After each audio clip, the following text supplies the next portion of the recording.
Are you in the past, the present, or the future?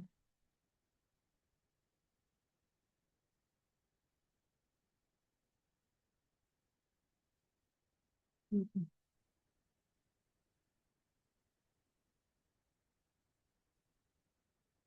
Are you waiting for the future?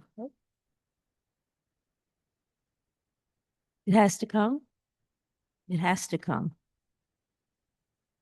But everyone's saying these days that we have to live in the moment, right, Tony? We have to live in the moment. Mindfulness, be present. And how much of our minds is in the past? The stories we tell ourselves, the memories that are wonderful, the memories that are terrible.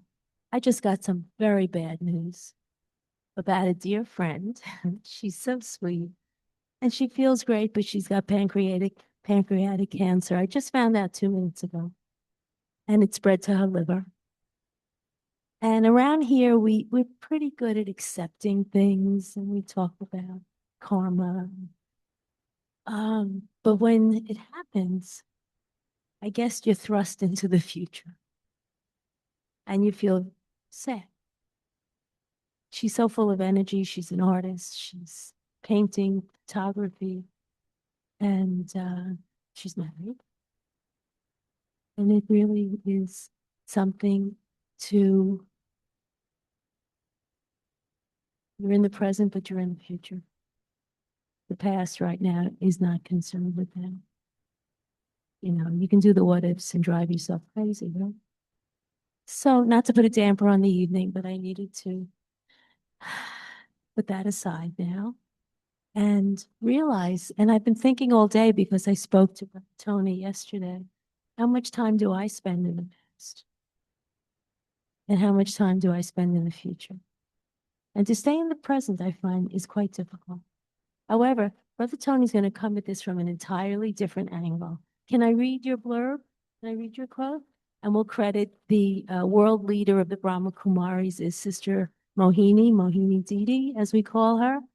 And she once said, and of course, Brother Tony's question is, what is the nature of change? And before I read it, do you know what the word entropy means? I'll define it if you don't. Entropy means the minute we're born fresh and perfect and new, we begin to die. Think about it. We're sitting here pretty old compared to a newborn baby, right? I may even be the oldest person in the room. I don't know. But what happens? It happens naturally. And it happens naturally to nature too. The trees, leaves die, they come back. So we're constantly in this downward progression. So the question Brother Tony's going to raise tonight is, what do we do with that? What do we do with that time? How do we think about it? How do we go through the stages of our life and enter past 50, 60, retirement? Anybody ever have a problem deciding what to do or getting bored? So I'm going to let Brother Tony talk about the following. He's going to ask the question in our topic of renewal and transformation. What is the nature of change? Transformation. And he says real change happens when we move ahead of time. If we just keep up with time, we are basically standing still. If we are not keeping up with time and just remaining as we are falling behind. Now, I had to read this about 4 times, and I'm still not sure I can exactly know what it means, but I'm counting on Brother Tony. At my age, I'm retired many years. I've had my children, I've had my grandchildren. I still feel productive there because I'm here.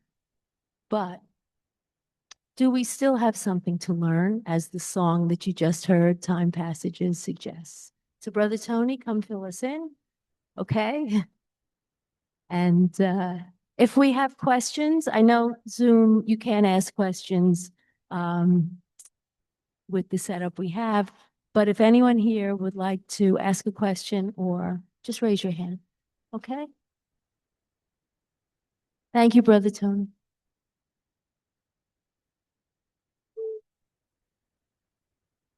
Good evening, everyone. When I was asked to be part of the group that was doing this particular theme, renewal and transformation, I remembered the quote that Louise read to you. And I remember when Sister Mohini said that, actually right here, that I was stunned. I was stunned, and I'm saying, wow, I mean, that's a really fundamentally different picture of what I thought we were doing, trying to keep ourselves current and moving forward. So it came to me like an interesting kind of observation on what exactly are we accomplishing? Where are we? Where do we think we're moving to? And one of the things, going back to the theme, transformation and renewal, one of the things is that these are words that now become very charged, renewal, transformation. Which is like, okay, how are we going to make our lives so much more meaningful, and all these other things, all these big fancy words thrown around. And it seems to me that for most of our lives, that's all we do is renewal and transformation. Think about it. You're born, right? Within a short time, you're making noises, you're trying to communicate. That's a fundamental transformation from what you were before. Then you learn to walk, and you find out that everything that's important in the world that's about your hand level is for taking down, or it's for eating, or both. And then you learn to talk, which is an extraordinary, to me, language is one of the divine gifts. One of the things that is coming to us from God is language, because we technically do not just learn a language, we invent language. There are documented stories about children that are born, that have been raised remotely, and they develop their own language, something that qualifies as language.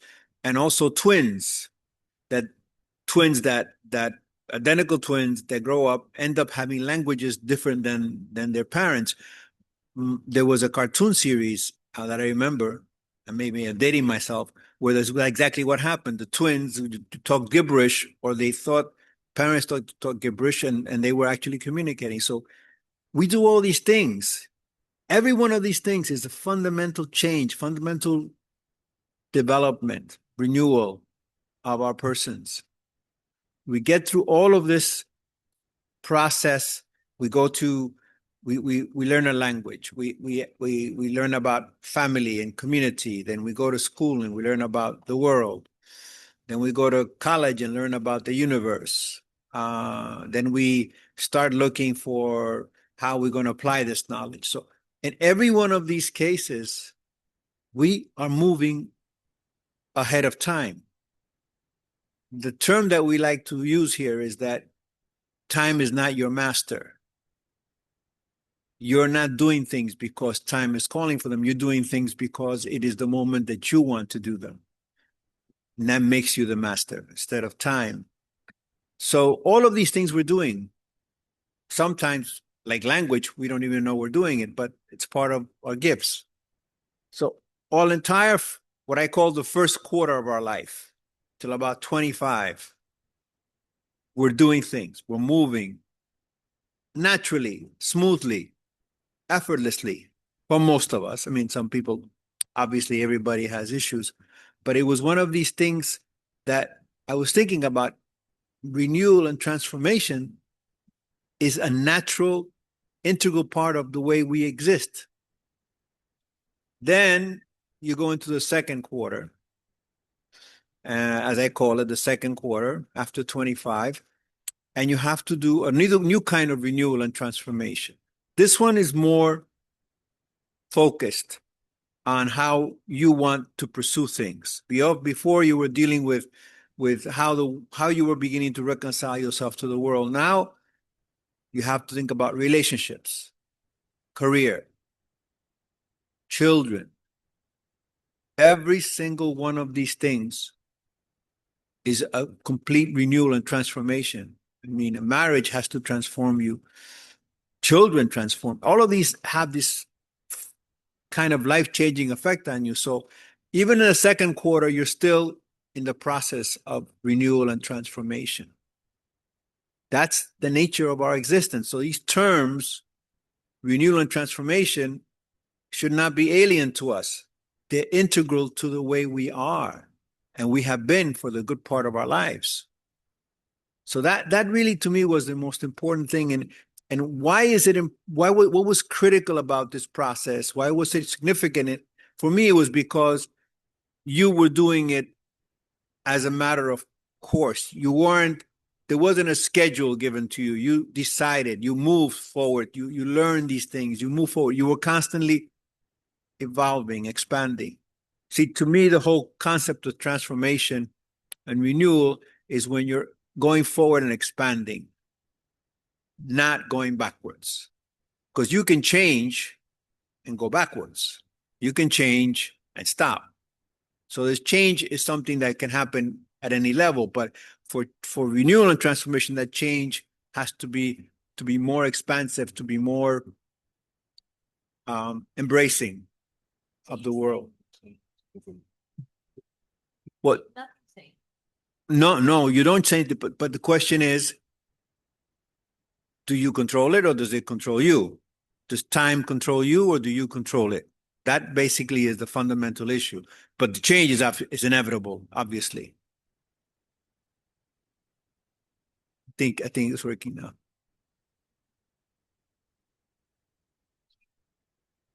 So we're in a process, whether we like it or not. I'm afraid so. But for most of our life, we're enjoying it. Up until we're in the mid-20s, we're enjoying it. We went to college, we went to school, we did things, we explored our world. I mean, it's your community. There are things that were engaging, that were something that made us more understanding of the world around us and more accepting and comprehending of it. So all of this it wasn't an effort. We weren't working. I got to transform. I got to renew. No. We were just doing what we felt was appropriate to move and to look at the areas that we were trying to explore. So that happens in the first quarter. The second quarter, we make more choices, relationships, raising children, careers. So you're still moving, because if you're going to be whatever you're going to be of any kind of profession, you're going to have children, you're going to have a relationship. All of these things require for you to redefine yourselves. Because if you don't redefine yourselves, things happen that are not so great. I'm just thinking how in that first quarter, when we're very, very young, we don't define ourselves. Our parents, I think, define us. Well, no, yes, that happens. But if the parents stay out of your way, then you have a better chance of doing things, consistent with what your own impetus takes you. That parents need to get out of the way. I mean, that's important. They're there to help make sure that you grow up and you don't get killed or something like that, but they're not there to tell you how to live. Well, many say you're going to be a doctor, and can be a lot of pressure that transforms. Oh yeah, also. I mean, but there's aberrations to everything. So I mean, there's changes, but essentially, all of this time in our life, transformation is renewal, and renewal is integral. We live that way. And we like it. It's positive. We have a good relationship. We have great kids. our career is moving in the right direction, or some combination of that. So there's a sense of the world is still, my world is still expanding. I'm still taking in the universe. So as far as I'm concerned, renewal and transformation, which are very, very rich terms, should not be alien to us. We should not be looking at them and saying, oh, wow, I got to think about this. I got to figure out if I'm going to be able to transform myself. You've been doing that your whole life. And right now, that's a skill that you already have. It is the one thing that separates us from every other creature, is our ability to change and transform and evolve. That is very critical. That's why we are what we are.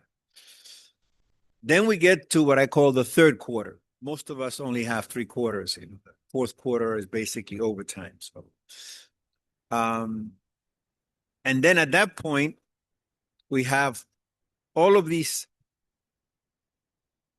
attainments over our life. We have children. Hopefully, you haven't been too bad on them, and they still like you. And you have relationships now that are seasoned, and you have your career has taken a particular position, so that your world is not a total failure. You have some attainments. So what happens when you get to that third quarter? That is where we feel there's a real, when I feel there's a real issue there, because we stop and start thinking, well, what is there? I was telling Louise about a song, maybe I'm dating myself, by Peggy Lee, that was actually her swan song, was the last song she recorded, and it was at the end of her career, and it was called "Is That All There Is?" And in the song, she goes through a series of scenarios about relationships, life, what have you. And she says, "Is that all there is?" And her refrain is, "Then I want to keep dancing. Keep dancing. I want to keep dancing." So we're at the point when we get into the third quarter that we have to now, it's not the exigencies of biology when we're younger. It's not the exigencies of society when we're getting into our 20s and 30s. It becomes all ours. Ours in the sense that it is personal and unique and only related to us, not to our children, not to our wives, husbands, in-laws, brothers, sisters, parents. We get to the point where we have now dealt with all of these issues. Now we're saying, okay, like Peggy Lee, is that all there is? This is the point where it becomes something that has to be very unique to you, because up until now, it's something that has to do with your interacting with the world. Now you get to the point where you have the option of choosing how you want to interact and where and when. Unfortunately, a lot of people at that point say, okay, I'm retired. I've done what I have to do. I'm just going to coast from here on. I have a little money and I'm fine. That's not what we think should be the case. At that point, it's the first time in your life that you actually can focus exclusively on yourself. And you start asking questions. Louise and Eric always say, you have to make this real. Make sure you're talking about something concrete. So at that point in my life, I had children. I returned to the Catholic Church because I had kind of gone away from it, became a lector, got involved in a lot of activities with church and with my family, a lot of family, doing a lot of these things. But at some point, as the kids got bigger and I was reading scriptures, which you never, when you're a Catholic, you never read scriptures because they don't encourage it. So I was reading scriptures and was getting really interested into the whole nature of spiritual dynamic. So I was saying that refrain, Is that all there is? What else is there? Okay, where else are we going? And that really is a critical juncture in our lives. Now, some of us who are raised in a particular discipline, religion, or culture, we continue with whatever is happening, and that becomes our definition. Okay, which is not a bad thing. That's okay, but it also begs the question as to what do I want? What am I? What am I at this point? I fulfill my roles. In India, the stage of retirement, you fill your roles, you pack up your bags, you leave everything to your children, and you go become a monk. That's one of the solutions to it. What we're saying at that point, you need to, at the very least, focus on yourself and your own sense of who you are and what you are. You're not a father. You're not a son, not a husband. You're not a nephew. I mean, these are the things that you do, but who you are, what is the real you?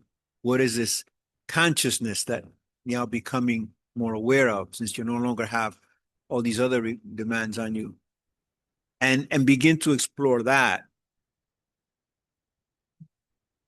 Right? We're not the parts we play. Well, people believe that they're the roles they play. But we're not. That's what we learned. Yeah, but it's you don't want to say we're not the roles we play, but you want to say that's only part of us. A big part of us has nothing to do with that. So you're still a father, you're still a mother, you're still a son, but then you're something else to yourself.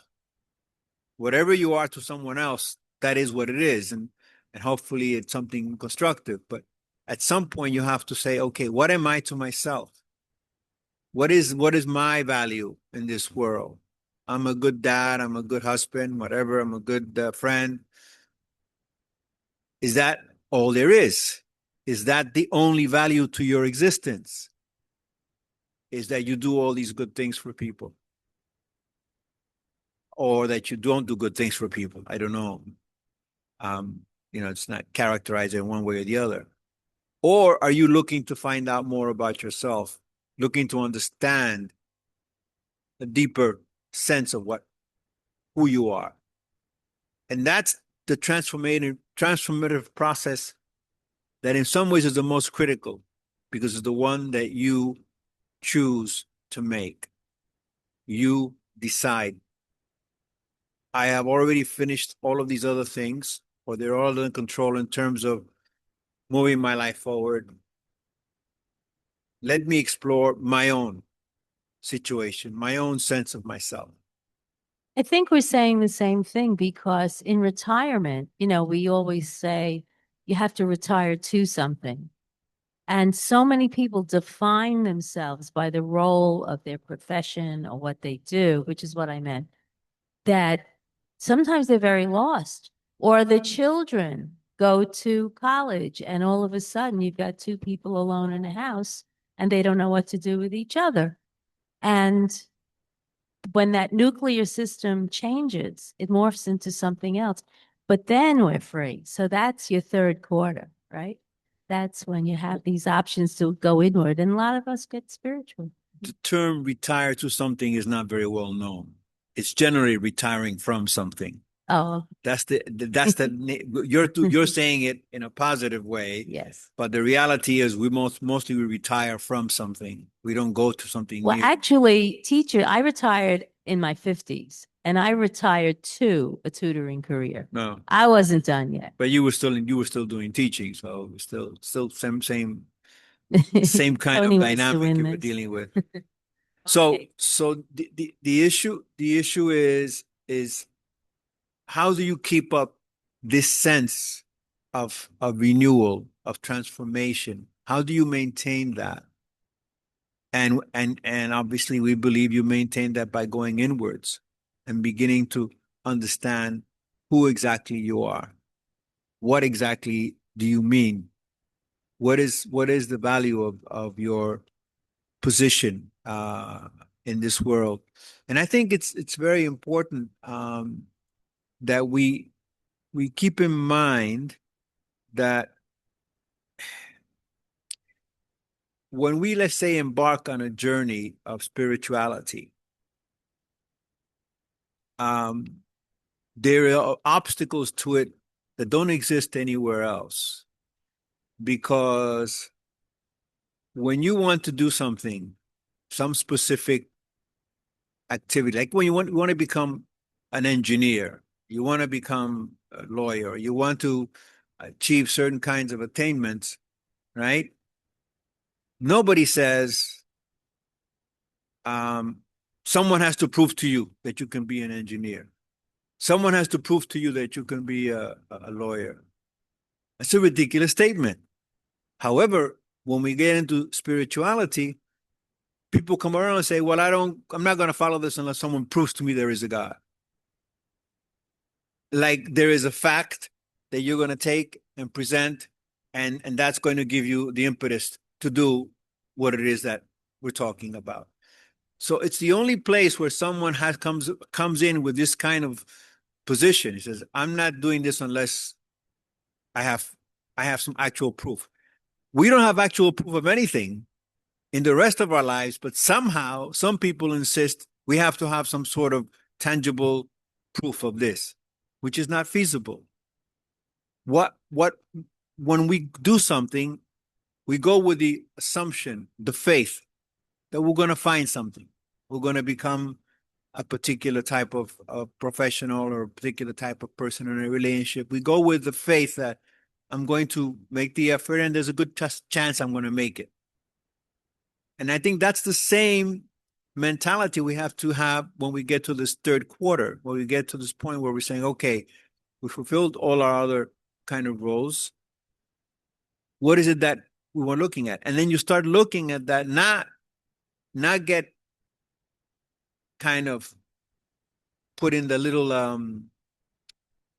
dam that says, okay, where's the evidence? Where's the scientific evidence?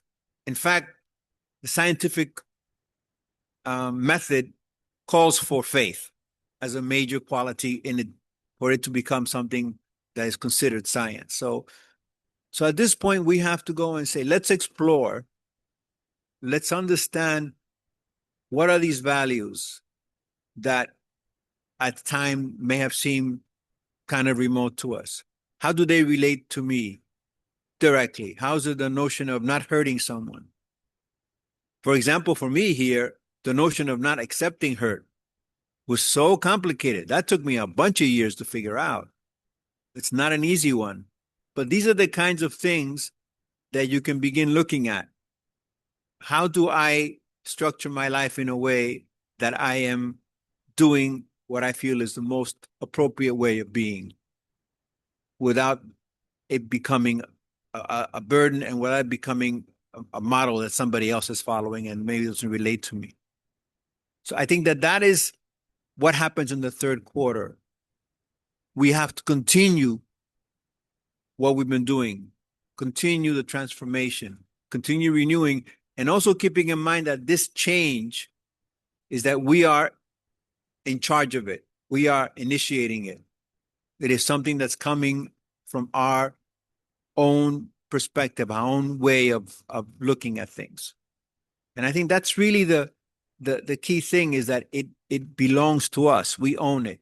It is our process. It's not anybody else's. It's not my family. It's not my job. It's just me. And that, I think, is something that we should really appreciate. What a privilege that is, to be able to say, this is just me. This part of my life is my own. It belongs to no one. It doesn't depend on anyone. This notion of finding out exactly who I am and having some sort of investigation of the spiritual nature of your being. So that is how I see this process of time. If you're doing this, if you're making these decisions, you're ahead of time. You're in charge of time. You're controlling it. You're determining what you want to do and where you want to do it. And as long as you're ahead of that process, then you're evolving and you're changing. If you give up, then if you stop, you get whatever, for whatever reason, you don't want to deal with it, then of course you do whatever time causes you to do. But while you're in charge, it's like when you're doing something that you really enjoy. I mean, some people may like cooking, some people may like other kinds of activities.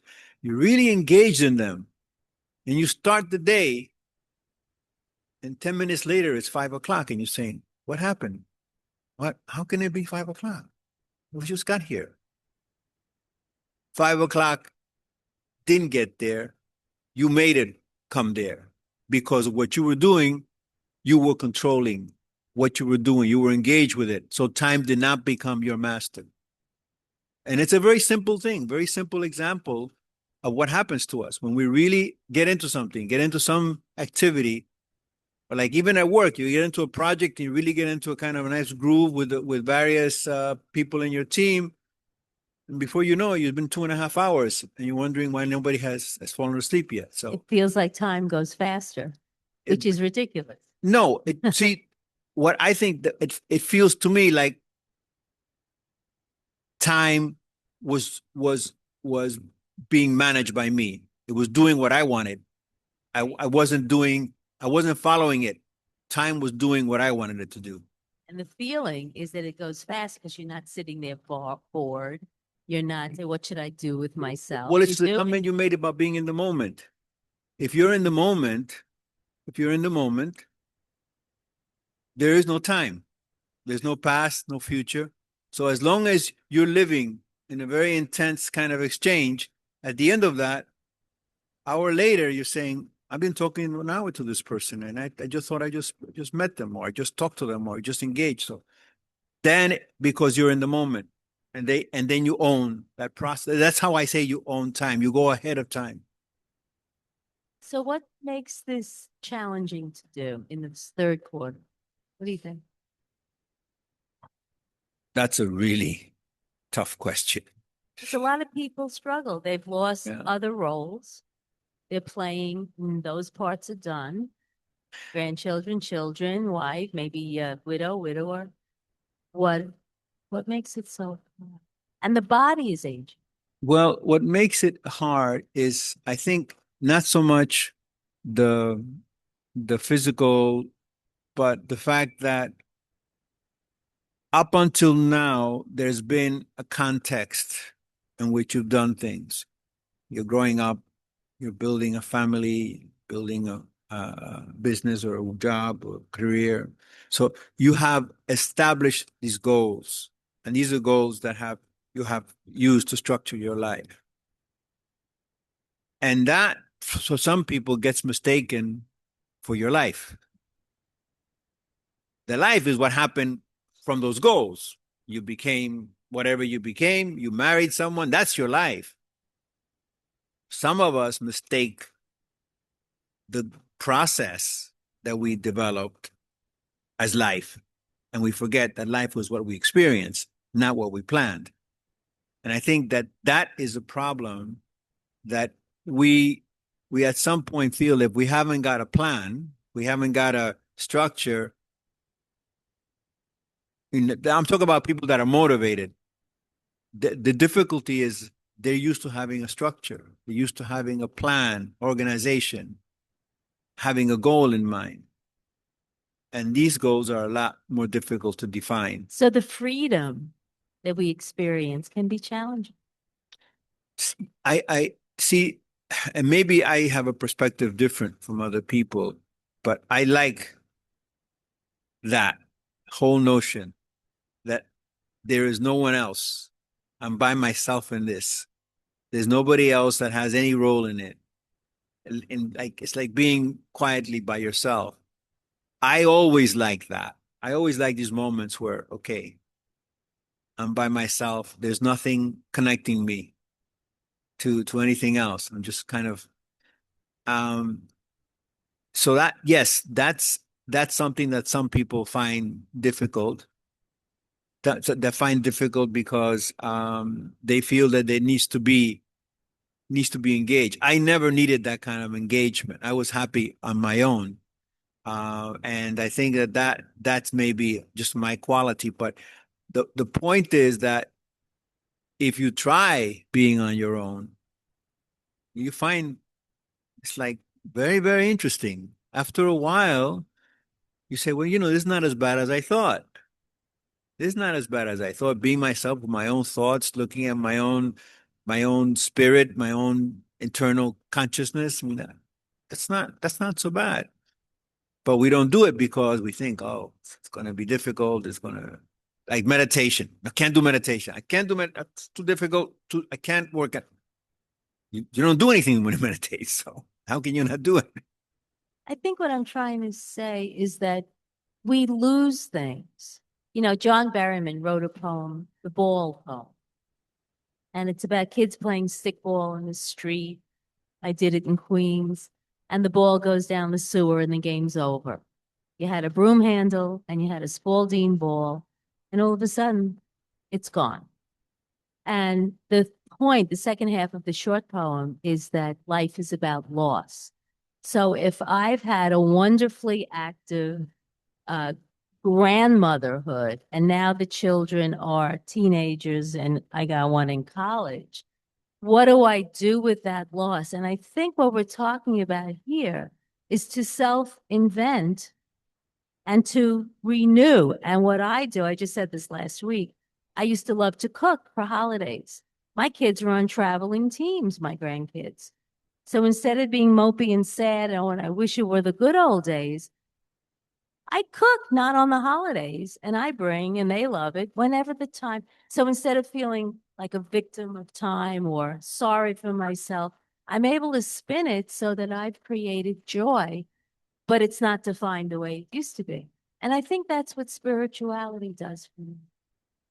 I think that there is a wonderful opportunity to be my real self, the essence of who I truly am, which is what we always talk about here, and to get rid of the old stereotypes in my own head of myself and branch out into I found out I could do pen and ink drawings. I never knew I had any artistic talent. This is all within the past 10 years. And people are glancing over my shoulder. And I go, it's like a meditative thing. I'm at a lecture or something, and I'm paying full attention. But all of a sudden, I have these pen and ink drawings and I know when it's finished. And I know that I feel great about it because I never thought I had artistic talent. And here it is, So I may not sell it, but I love that I've explored the way you're talking about, and I found that part of myself. But the mention of loss, I think, is also an issue that maybe we should talk a little bit about. When people get to the point where they think they've lost something, what is it they've lost? My daughter and my son are adults, and they're not real frequent about calling me. All right. Now, if I look at this as I'm entitled to hear from them on a regular basis, then I have a loss. But I don't look at it that way. I'm not entitled to anything. If they call, then it's something positive. I don't have a sense that they're obliged to do that. So part of the issue is the issue of loss and how it affects us at this point in our lives when things have become gelled and they themselves are having their own metamorphosis. Is what do we expect? Are we expecting something special? Do we expect that life is going to provide us something specific or continuation of something that we're having? I mean, that expectation is what makes this period in our lives, this third quarter, so frustrating because we have all these expectations. We build family, we build careers, we build businesses, we build very elaborate relationships, and we expect them to continue doing what they were doing all along. Like they're not going to change. We're changing, but they're not going to change. That's not a realistic expectation. People are going to change always. So you have to understand that and once you let go of that expectation, so when I see my children, it's wonderful. It's not like, oh, they haven't called me, or he hasn't called me, or she hasn't called me in 6 months to, 9 months. And this is like, so it doesn't become that. It becomes, wow, it's great. I'm having a really great time with my child. So Yeah. And April 18th, we're going to Providence, Rhode Island, spending a fortune for a hotel to watch our granddaughters play volleyball in a tournament that they happened to win last week. very good. See, So get up, may cost you a little money, but you've got to reinvent. but what to that's do. the point, is that it's no expectations. It's whatever comes, you take value in it. And that again is living in the moment and appreciating what the nature of what life gives you. I had there was one of the themes for our classes was gratitude. So I actually did a real reconstruction of my childhood to now, looking to see whether that's something that really applies. And it was an extraordinary experience, because I realized that, far from the fact that I was missing things, there were things that I was offered that I didn't take because I was too afraid, because I was too shy, because I was not ready. So when I really did the accounting of what was going on in my life, things that went wrong, or things that, it was because I was not ready. It wasn't that life was depriving me of things. I was depriving myself of things. And I think that to me was an extraordinary experience. And this whole notion of expectation is very, very important to get it off of your agenda. And you took responsibility for your own happiness, fulfillment. It's not coming to you. You're creating. Beautiful, beautiful. I have one little question. You said something, it might be nothing. Time. You said that the fourth quarter, which we haven't spoken about, is overtime. Overtime. What did you mean? Well, because by that time, by the fourth quarter, you already have kind of framed all these different aspects of your life, and you're at the point where, okay, what do I want to invest these, now what I consider these now extra moments? Where do I want to put them? They should be all gravy. They should be all positive. None of it should be painful. None of it should be in any way hurting. It should be, at that point in your life, you should be able to, because the fact is that up until maybe 200 years ago, nobody lived that long, right? Getting beyond 60, 70 years old was a big deal. That was at one point. Actually, I think there's a medical problem now, because we're all living a lot longer than we're meant to live. So that's another issue altogether. But so to me, that's the overtime. We made it, and we still have time. We still have some time to still engage in the game. And with the increased lifespan, I really do believe that 70 is the new 50, 60 is the new 40. It's not just the lifespan, it's the level of information and the level of understanding that we have of the world now versus what same people had even 70 years ago, 50, 60, is incredible. I mean, it's just unbelievable. Technology. Yeah, right now there are things that we take for granted that didn't exist unless you were a particular type of person with a particular level of resources. Even that 75 years ago, it was a different world in that respect certainly than it is now, 50 years ago. So, and we have all this stuff at our disposal, and we should enjoy it. We should use it to make the experience we have more meaningful. We know more, we understand more.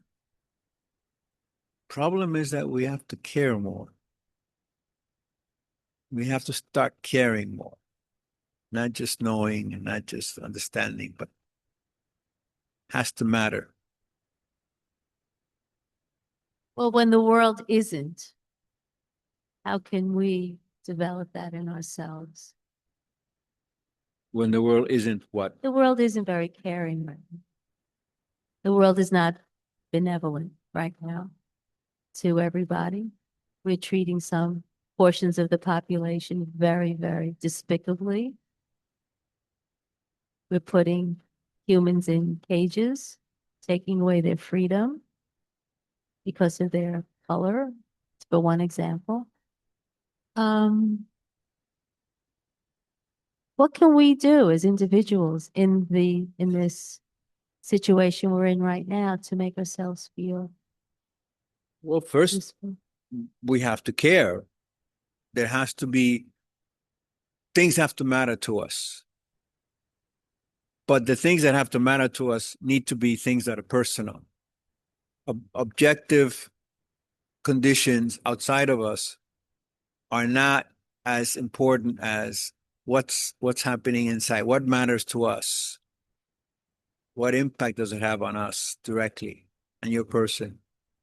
Because if we talk too much about what's happening outside of you, it becomes a kind of philosophic debate, whereas what's happening inside of you. And I think that that's where you have to start looking and caring what you do to make yourself better, make your life better, make your situation better. Has becoming a spiritual older person helped you do that? Oh, I don't know that I could be functioning at this point. Can you elaborate a little? I mean, when I was started in this meditation process, I thought tension was actually a very good thing. I thought tension. I would produce it in certain circumstances professionally, and I was always tense, was always moving along, always, because that was giving me the energy to move forward. I thought it was actually a positive thing for a long time. So at that time, tension was my default state. Occasionally, when I had got married, got kids, I had moments that are really enjoyable. But the default state was tension. I always went back to tension when I started doing things. I always went back to tension. And after coming here over the years, I've been able to switch that. Now tension hasn't gone away because I still work. I still have a regular job. But now the default state is not tension. Now the default state is calm, not engaged, detached. Whereas before it was, the default state was tension. That's a big difference. And that has made it possible for me at this point. I'm very much convinced that without that, there are many things in my life that will be fundamentally different, both physically and emotionally, both in terms of my body and in terms of my relationships. No question in my mind. Be very, very different without the spiritual discipline that makes you look at things and try to put them in a context that relates to you directly, as opposed to as a conceptual philosophic framework, which you're supposed to be fitting in. So there's no question about that. The spiritual discipline is extremely important for us to be able to get to that point where it's giving us the right default, which is to be calm, to be peaceful, be content. Content is a term that we use a lot in classes, but content to me is like, content is very important. If you can get yourself there on a regular basis, when you get into the third quarter, you're doing really good, because that's where you want to be. You want to be content. You want to feel everything around you is balanced. No matter what's going on outside your No matter what's going on, it's that to me is the biggest gift that spirituality has to give me, is that no matter what's going on, at a moment where I pull away from it, I'm okay. I'm content.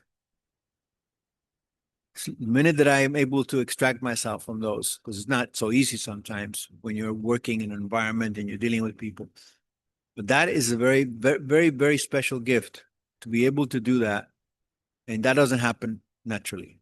You have to really work at that to get to the point where when you pull away from the world, you're centered. It's a very important thing. So That's a good does that, question about how about the spirit? What does spirituality do for you? Yeah, does that include a relationship with God for you? absolutely. I mean, that's the basis. The whole point of spirituality is to get into your spiritual understanding and your spiritual sensibility, because that's the only place, only way you're going to have a relationship with the Supreme Soul. You're not going to have it by body, like we have in the Catholic Church or some of the other. There's no body relationships, saints and what have you. This is not going to take you there. What's going to take you there is yourself and the way you approach all of these things, and it's very important because that gives you that's kind of the we call it the journey, like that's the pilgrimage, and that gives you a basis of how you're going to move forward, where are you going, what are you looking for, maybe not where you're going, but at least what you're looking for. You're moving in that direction, and the side benefit is that you're content, you're detached, so you can actually do this without feeling all kinds of pressures on you. So your attachment is to God Yeah. in a certain way, as friend, father, teacher. Well, I mean, that's you have to really see what that how that works. That's a very complicated question. It happens at different times, different ways. So it's not just one thing. No, it's not. Your relationship, your spiritual relationship becomes something very complicated and very rich and rewarding. But it's better not to define it. It's better to say this is what it is. But importantly is this is where I'm going. This is where I want to go. That's the process that we want to be in, and not feel like we're standing still, like we're okay. We've done everything. There's nothing else to do. Just sitting here waiting for what? What are you waiting for? I mean, what is that you're waiting for? You can't be just sitting there waiting for something. You have to be always going towards something. Well, speaking of time, I think we're coming to the end. We have a blessing told. Totally. And oh, down. Yeah. And before we have blessing and Toli, little something for you. Would you be kind enough to lead us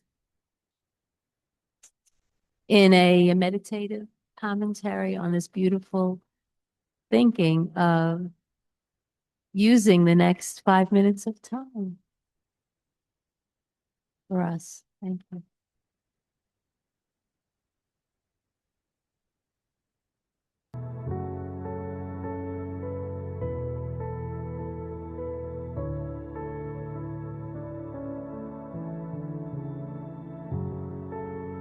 We settle consciousness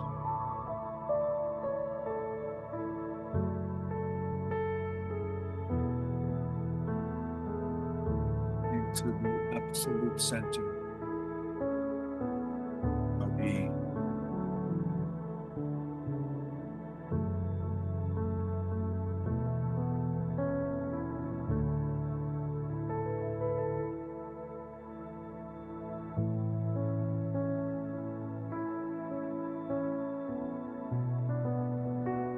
Sits there, detached,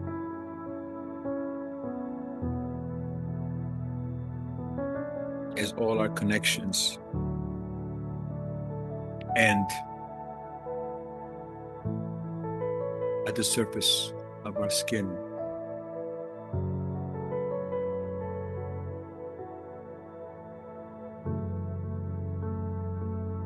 Sits there, balanced, perfect equilibrium.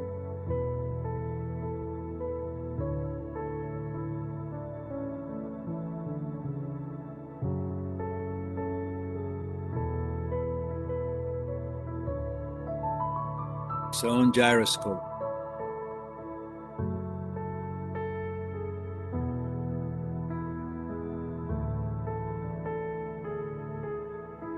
Independent of gravity, movement.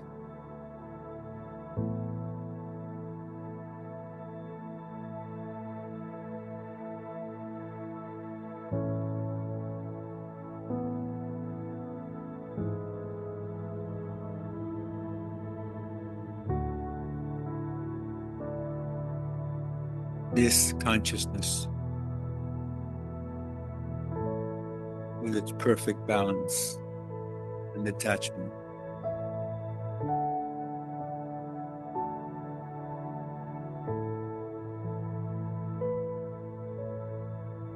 is where we need to come to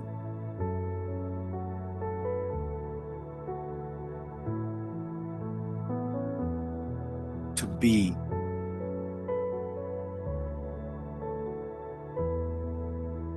Not to do, not to plan,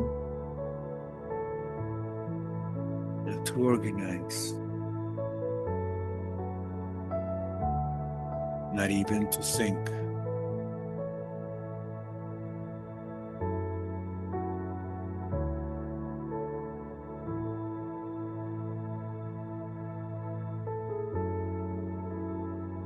We come to this place,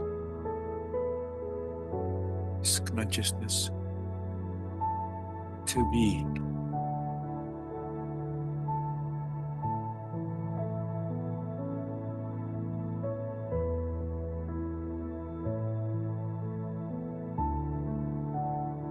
It is only at that moment that we begin to feel contentment. No demands, no expectations, no obligations.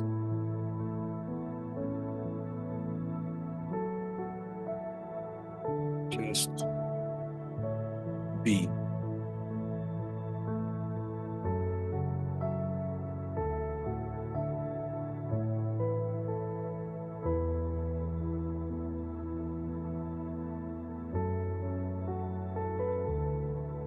Place we go for healing,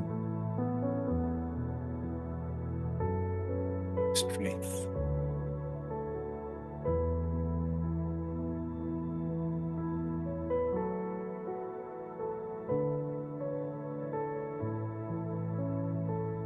Just be.